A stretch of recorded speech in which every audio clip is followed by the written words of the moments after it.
Is your indoor air quality not up to standards? Are your buildings too hot?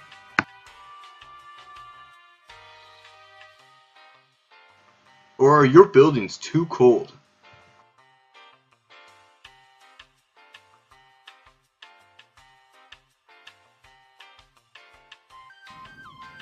Action! Hi, I'm Aiden, sponsor of Ice Cream Chillers.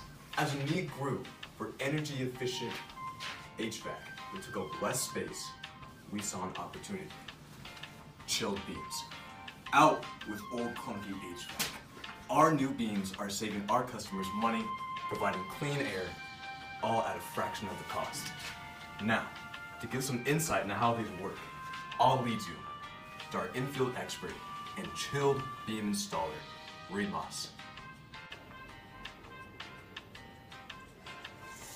Hi there, I'm Reid Maahs, your local chill beam expert. It's basically a convection HVAC system designed to heat or cool your building. It's basically water piping that passes through a beam, either integrated or suspended very close to your ceiling, also known as recessed. As the beam chills the air around it, the cooler air falls to the floor, while the warmer air moves up from below. It creates a natural flow of convection and cooling process that saves you money, energy, and of course keeps it chill. I can finally hear myself think again. What great air quality. Golly, I'm so thermally comfortable. Thanks, Chill Beam.